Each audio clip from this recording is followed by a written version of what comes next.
Hi friends, I'm Scott Giles and welcome to Saturday at 2:30. Every Saturday afternoon at 2:30 Central Time, I shoot a podcast here on Facebook Live and will later edit and put it up on my YouTube channel. Uh, I touch upon topics of life coaching, consulting hypnotism, and spirituality, so I hope you find these talks interesting. Now, for those of you who are very perceptive and notice that the staging is a little bit different, I'm in the process of installing some new equipment and playing with things like camera placement and so on. So while I experiment, please overlook any missteps and congratulations on being observant enough to have caught them. If I ever send you an email, you will see at the bottom a quotation attributed to Henry Miller that I always try to include some typos in all of my emails to delight those who take pleasure in finding them. So too for video. Today, I want to talk about resentment and rumination. Rumination is when you constantly or regularly go over something again and again in your mind, especially if it's negative. It's not an emotional illness, but it sure is a component of many emotional illnesses. The obsessive compulsive disorder, it can prolong or intensify depression or anxiety. Now, rumination is not necessarily bad. Thinking about things multiple times can be a healthy way of processing those emotions to deal with a trauma or something troubling. It could be an attempt to provide a context for reinterpreting or understanding what happened. A buddy of mine, Dave Rodemaker, who's a psychologist, talks about 3 stages of trauma. The first stage is I'm a victim. Something bad has happened to me. The second stage is I am a trauma survivor. The third stage, which not everyone gets to, is it's just part of my narrative. It's not something I give a lot of energy to. That's what you want to get to about the bad stuff that happens. You don't want to keep thinking about it endlessly, although some rumination in service of assimilating and coming to terms with a bad experience is certainly appropriate. But rumination takes a very dangerous turn when it goes into resentment. Now, resentment from the French word ressentir, meaning to feel again. It's the feeling of having been treated wrongly or unjustly. And it's an angry, seething feeling. And I've seen resentment wreck all kinds of people. Clients, family members, colleagues, friends, because it's like a black hole of energy. It's not just that you're ruminating on it, but you're ruminating and you're getting angry and you're releasing into your body a chemistry set of hormones that are impairing your ability to think well, are skewing your reactions, ruining your immune system and health, and ruining the internal dialogue that we all conduct with ourselves.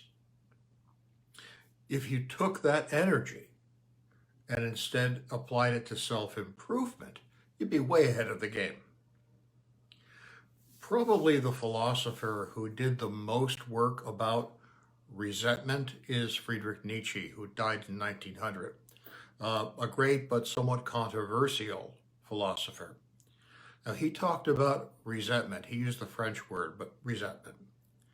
And he described it as a defense mechanism that keeps one from taking responsibility for oneself. Now, he put this in a frame I don't especially like. He talked about master versus slave morality. I don't like those words. I think they're far too loaded in a society such as the American society, which began out of slavery. So I'm going to talk just about this in terms of a top dog and an underdog. Okay. How it works, according to Nietzsche. The underdog resents the top dog because the top dog seems to be getting all the breaks. But instead of trying to better themselves, to become like the top dog, the underdogs give in to feelings of inferiority. The result is, to make themselves feel better, they begin to claim that the qualities possessed by the top dog are bad and the qualities possessed by the underdog are good. This is what Nietzsche called slave morality. For example, we see in some forms of Christianity, people will say, well, it's bad or at least suspect to be wealthy. It's praiseworthy to be poor. Blessed are the poor. We see in some parts of society that it's bad to be educated. There's an anti-intellectual theme in some parts of America. I found this, my very first church right out of school. I went to serve a church on the eastern tip of Long Island. And people said that, there's an anti-intellectualism in the community. And I had no idea what they were talking about until I went to go to the town diner to have lunch. And the waitress treated me badly, cooked the food wrong, or didn't put the order in right. And I was being sneered at because I was Dr. Giles, as if I was an ex-con or something. Pronounced anti-intellectual trend that, I was part of an educated elite, and that was blameworthy.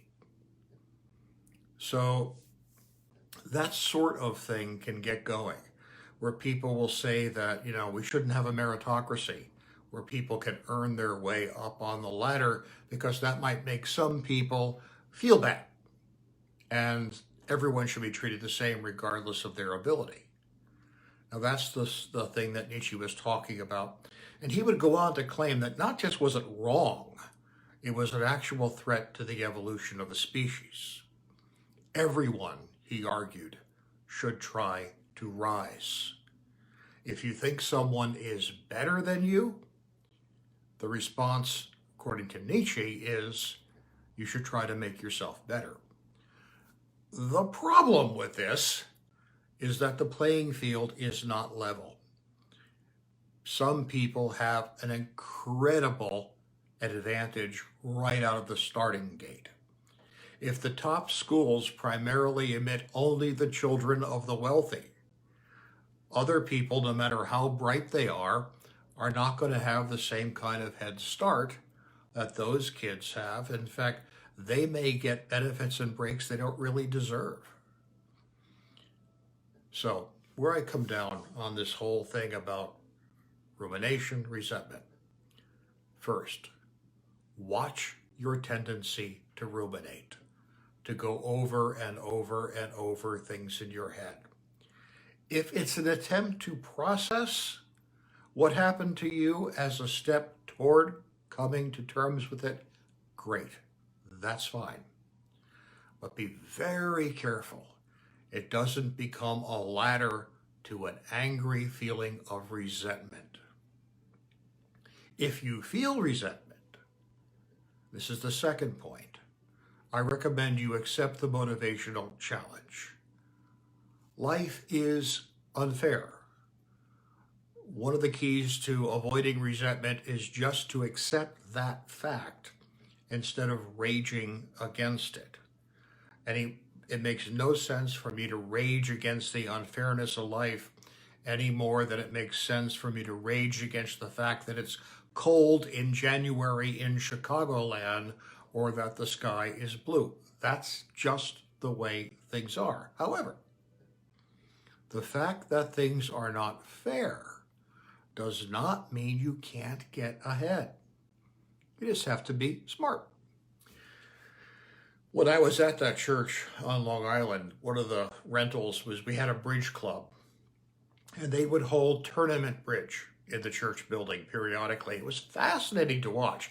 I don't play bridge myself, but you have a whole room full of bridge tables, and at each table, you've got everyone playing the exact same 4 hands of cards.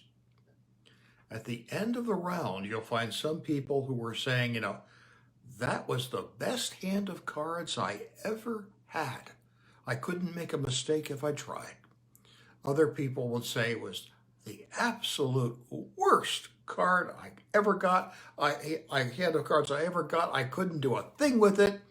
And other people say it was really kind of fun and challenging. But they were all playing exactly the same hand of cards at different tables, where the other people were also all playing the same hands of cards. So what that taught me is that it's not necessarily the cards you have in your hand, but how you play them that determines your outcome. Now, there's always an element of luck, and luck can go with you or it can go against you. But I know enough people who have turned things around that I think there is something to the notion if you're not feeling good because you're not as good as you want to be, you can, through your own efforts, seek to make yourself better. Third, and kind of counterbalancing that second point, is what in Stoic philosophy is called sympatheia, sympathy. Not everyone wins, no matter how well they play. There's always that element of luck. We're taught in Scripture, in Luke 12:48, to whom much is given, much will be required. That is the testimony of the wisdom of our civilization, is that for those who do manage to get ahead, whether through accident of birth, dumb luck, their own efforts, the appropriate thing is to try to reach out to others and give them a hand up too. Our lives should be for the benefit not just of ourselves. We should benefit ourselves, but not just benefiting ourselves, but also for the benefit of others, because we have a better society if we do that, and a better society helps us all. So I call this paying favors forward. When I was a young man, and in a very bad place in my life, I was taken in and given help by a community of people, and it was help I desperately needed. I had nothing to offer them. I would come to be a valuable member of the community, but I had nothing to offer at baseline. They simply helped me. In response, I try to help others when I see that they've got a wing down. When I was starting as a hypnotist, there weren't a lot of examples of successful hypnotic practices back then. I found a few, and I asked the practitioners to give me some of their time to explain kind of the bones of how you do this. And two of them did. As a result, whenever I get a startup hypnotist ask me for help, I always provide it. I mean, I limit it. I'm not going to give hours and hours and hours of time, but I give time. I pay the favor forward. That's sympatheia. So, watch your rumination. Rumination can be helpful, but it can take a dangerous turn if it goes into resentment. When you feel resentment, accept that life is unfair. There's no point getting upset about it, and do the very best you can with the cards that are in your hand. And finally, win, lose, or draw, try to be helpful to others too, no matter what your circumstance. We'll have a better world. And this world will have less resentment and less rumination if more of us did that. Thank you very much for your time and attention today. If I can be of help to you, please feel free to reach out. It does help me if you share my videos on social networking, so please like, subscribe, and share. And I'll be back next week with a parallel topic. I'm going to talk about perseveration. When you keep bringing things up from the past when you're talking to other people. And I think this might be helpful for some of you too. Stay well, stay safe, and take care.